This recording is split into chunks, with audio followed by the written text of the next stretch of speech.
Assalamualaikum warahmatullahi wabarakatuh. Sekarang saya sudah berada di atas sampan perahu, atau kami sebutnya ini perahu dayung. Nah, ini pertama kalinya saya mau nyoba makan di atas perahu dayung.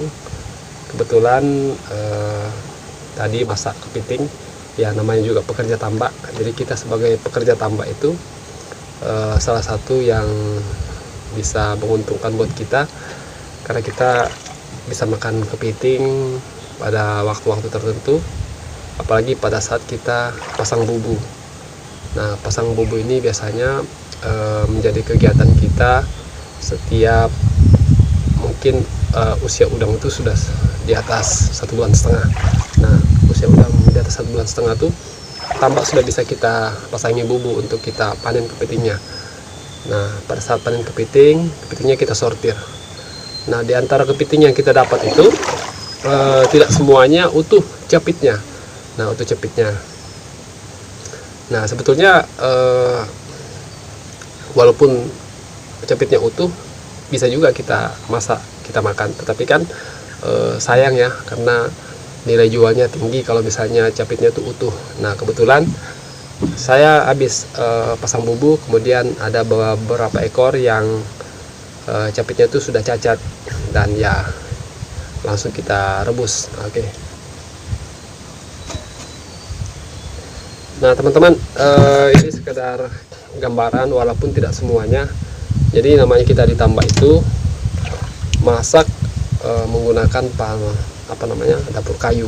Nah, karena menggunakan dapur kayu, makanya panci itu rata-rata hitam. Ini bukan sengaja untuk dihitamkan, tetapi memang kondisinya. Jadi memang sulit untuk dihindari panci itu dalam keadaan hitam. Nah, karena pengaruh asap dari pembakaran kayu yang kita pakai untuk masak. Nah, ini kepitingnya. Nah, kemudian nasinya itu seperti ini. Nah, ini nasi. Kalau nasi sih sudah biasa ya, cuma pancinya ini yang saya mau share ke teman-teman. Jadi kita juga di tambak itu pancinya ya hitam seperti ini. Jadi bukan hal aneh ya kalau misalnya di tambak kita lihat panci hitam. Nah, baik itu untuk masak kepiting, masak sayur, masak nasi, itu panci hitam juga. Nah, seperti itu. Ini kita sambil berlayar supaya jangan terdampar ke pinggir.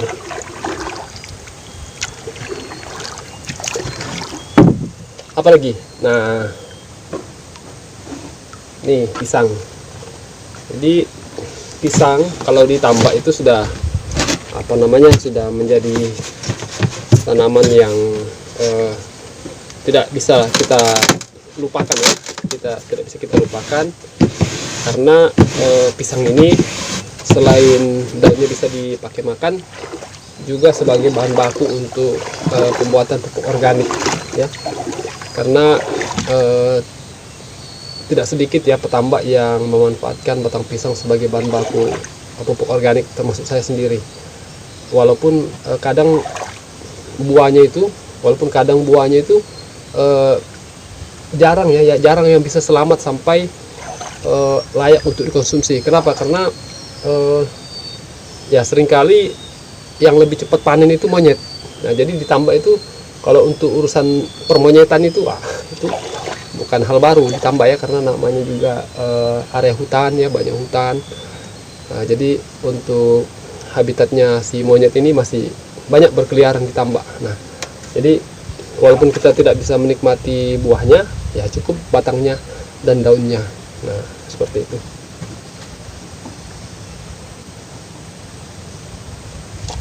Nah, ini juga jeruk nih.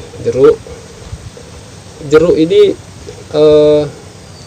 kebanyakan petambak itu menanam jeruk di tambak. Kenapa? Karena ini juga termasuk buah yang bisa menambah cita rasa masakan, menambah selera makan ya, dan juga untuk bisa diet. Nah, teman-teman pasti tahu lah ya, jeruk tuh manfaatnya seperti apa, termasuk untuk minuman rasa jeruk. Jadi di tambak ini kita bisa nanam jeruk. Tidak sulit ya untuk nanam jeruk di tambak ini, karena banyak sekali pupuk yang bisa kita dapatkan, terutama pada saat panen itu kan banyak sekali limbah banyak limbah seperti ikan kecil yang mungkin tidak dijual, kemudian potongan kepala udang. Nah, itu semua bisa menjadi pupuk organik, termasuk pupuk organik untuk jeruk ini. Tidak hanya untuk tambak tapi juga untuk jeruk. Jadi jeruk ini sudah bukan menjadi tanaman baru ya di tambak. Jadi ini salah satu tanaman favorit petambak. Dan satu lagi, nah ini juga. Nah, kalau misalnya lombok ini tidak perlu ditanya lagi ya. Lombok ini ya boleh dibilang hampir tanaman wajib ya, yang harus ada di tanggul tambak, karena ini termasuk penambahan nafsu makan. Termasuk saya juga, kalau misalnya makan tanpa lombok, rasanya selera makan itu agak kurang, beda ya, beda seleranya kalau misalnya ada lomboknya. Nah, seperti itu. Oke, karena saya mau makan, teman-teman mohon maaf, saya makan dulu baru bicara lagi ya. Nanti masih ada yang perlu saya sharingkan, mudah-mudahan bermanfaat. Kalau ada yang tidak baik jangan diambil ya, dilupakan, diabaikan. Tapi kalau misalnya ada yang bermanfaat, silahkan.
Alhamdulillahirobbilalamin. Jadi itu teman-teman sudah selesai makan.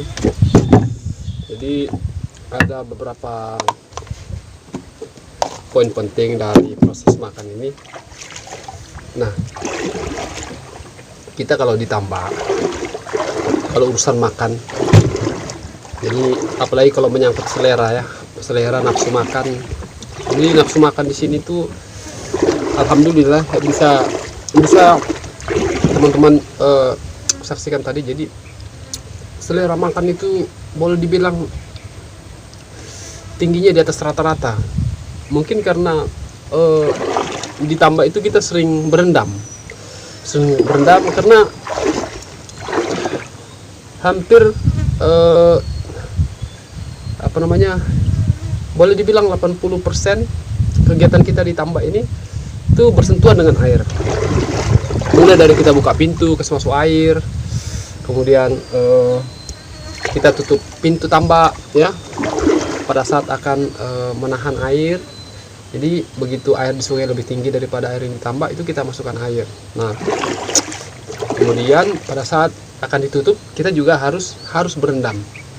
Nah, begitu sudah ditutup itu ada yang namanya proses pemasangan terpal.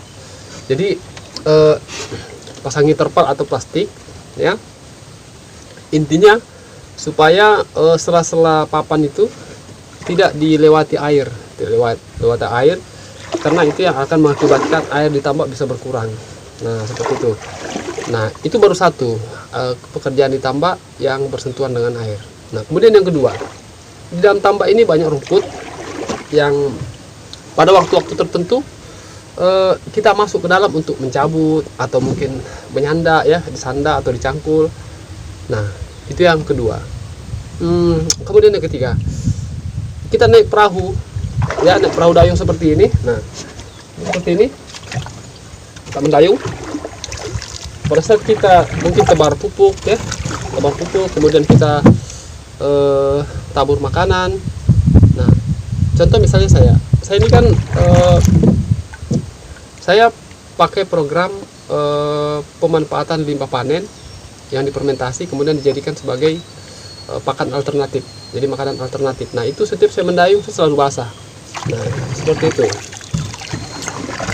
Itulah menurut saya faktor-faktor penyebab sehingga nafsu makan di tambak ini cukup tinggi. Jadi mungkin kalau misalnya ada keluarga ya, sahabat-sahabat sekalian yang mungkin punya keluarga mungkin kurang nafsu makannya, ya bisa ini menjadi salah satu tempat yang saya rekomendasikan. Jadi bukan datang ke sini sebetulnya ya, datang cari ke tempat-tempat keluarga yang ada tambaknya, ajak masuk untuk nginap di dalam, kemudian ajak untuk beraktivitas ya, Nah, nanti di situ insya Allah nanti akan kelihatan ada perubahan nafsu makan. Nah, jadi apa yang saya perlihatkan tadi itu bukan sebetulnya istilahnya pamer makan kepiting, bukan itu intinya. Tapi yang saya mau perlihatkan bahwa nafsu makan itu begitu lahapnya saya memakan tadi ya, padahal cuma kepiting dan nasi, tidak ada macam-macam lauk ya, seperti kita kalau di rumah lauknya macam-macam misalnya kan. Nah, jadi ditambah ini walaupun pasangannya mungkin cuma ikan atau kepiting atau ya yang intinya itu bersumber dari tambak, itu sangat menggugah selera makan, nafsu makan. Nah, itu sih pesan yang perlu saya sharingkan melalui video ini. Makanya tadi ya teman-teman, mohon maaf saya makannya itu dalam keadaan ditayangkan tetapi saya tidak bicara. Saya makan dulu supaya saya bisa secara alamiah ya, secara natural ya, cara makannya, terus menikmati, menghayati makanan yang ada di depan itu. Makanya saya tahan dulu untuk bicara supaya suasananya itu terasa ya, suasana perasaan itu menyatu dengan suasana makan ya, aktivitas makan seperti itu. Nah, makanya saya bilang tadi saya tidak saya tidak akan bicara dulu. Setelah selesai makan baru saya bicara. Nah, supaya kelihatan ya saya makan tuh seperti apa. Jadi memang nafsu makan itu alhamdulillah, saya juga punya pengalaman ya, namanya makan di tempat lain, mulai dari yang tempat sangat mewah ya, dari yang sangat sederhana rumah makannya sampai yang sangat mewah ya, termasuk hotel bintang 5. Jadi ya bukannya sombong ya, tapi memang kenyataannya seperti itu.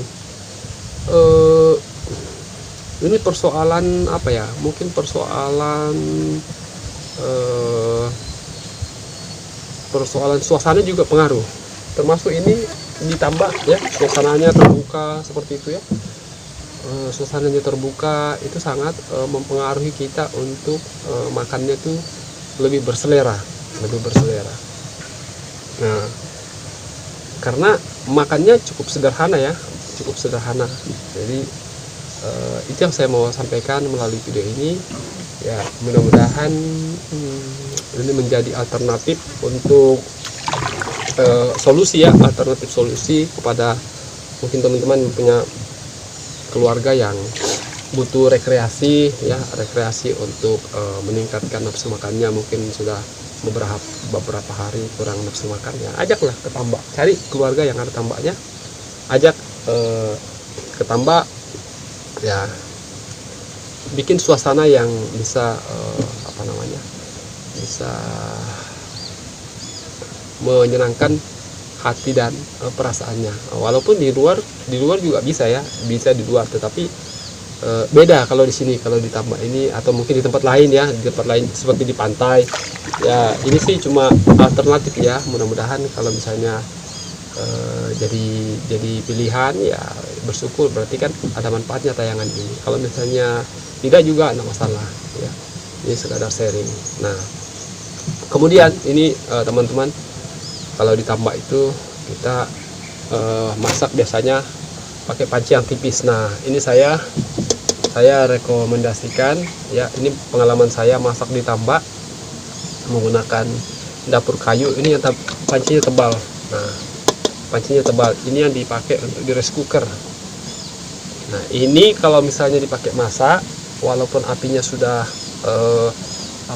apinya sudah kecil ya, mungkin kalau dari saya itu bahasanya itu proses mapenan, proses menuju mapenan, artinya proses menuju pematangan ya, pematangan. Nah, biasanya itu kan kalau sudah airnya kering kan, itu kita tunggu sampai nasinya betul-betul masak. Nah, kelebihannya panci ini karena panasnya stabil.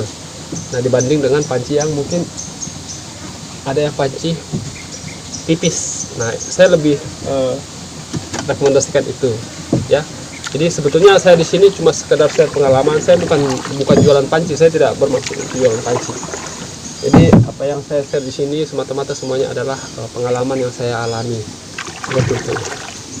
Oke, teman-teman sahabat YouTube Nasruddin TV, sekiranya ada yang bermanfaat, silahkan diambil. Kalau misalnya tidak sama sekali yang bermanfaat, ya lupakan, abaikan. Terima kasih sudah menyaksikan video ini. Sampai ketemu lagi di video selanjutnya. Wassalamualaikum warahmatullahi wabarakatuh.